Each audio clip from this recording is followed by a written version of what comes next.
So here's a headline that's insane for existing in the year 2017. Man sentenced to death for atheism in Saudi Arabia. Wow. Man identified by local media as Ahmad al-Shamri in his 20s lost 2 appeals after being arrested on charges of blasphemy for social media videos in which he denounced the Prophet Muhammad. They say, quote, a man in Saudi Arabia has reportedly been sentenced to death on charges of apostasy after losing 2 appeals. Several local media reports identified the man as Ahmad al-Shamri in his 20s from the town of Hafar al-Batin, who first came to the authorities' attention in 2014 after allegedly uploading videos to social media in which he renounced Islam and the Prophet Muhammad. He was arrested on charges for atheism and blasphemy and held in prison before being convicted by a local court and sentenced to death in February 2015.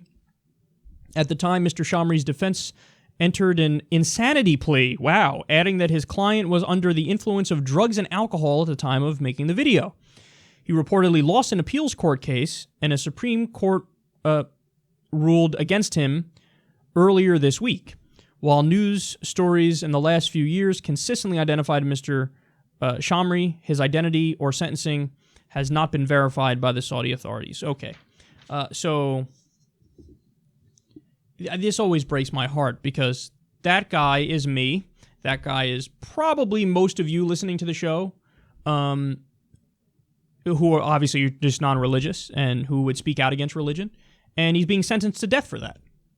Do you have any idea how many times I would have been sentenced to death over and over and over in Saudi Arabia?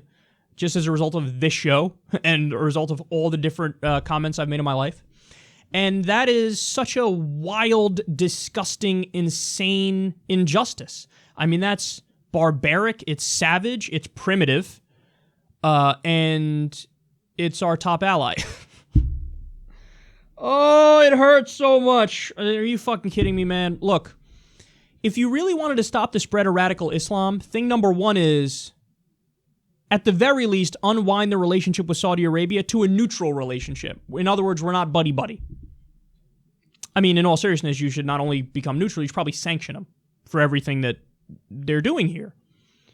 Because they're one of the chief exporters of terrorism. They built Salafi mosques all over the place, which spread the ideology of ISIS. So that is radicalizing everywhere. We know how draconian their laws are at home. Not only do they kill atheists, as you're seeing here, they declare all of them terrorists. If you're an atheist, you are by definition a terrorist in Saudi Arabia.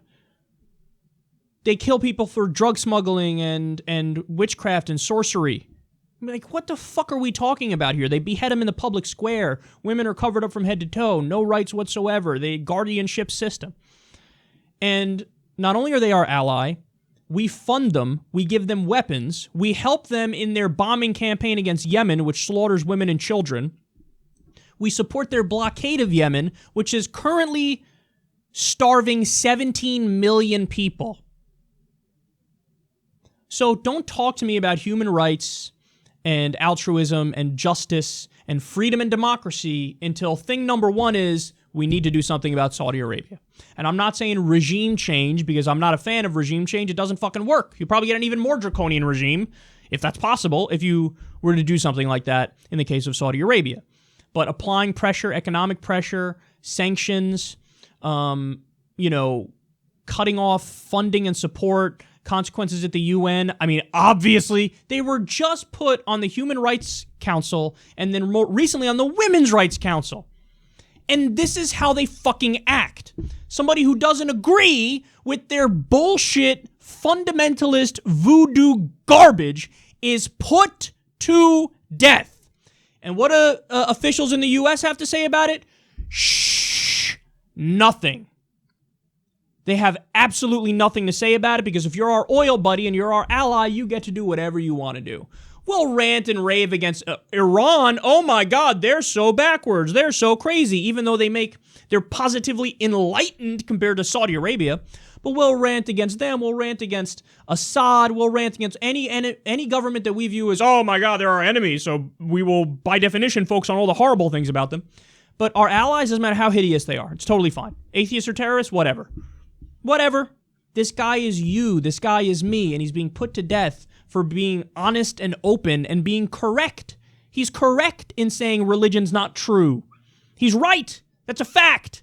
There's no evidence for that shit. There's no evidence for the 4,000 different religions on the earth right now. He's being put to death for that.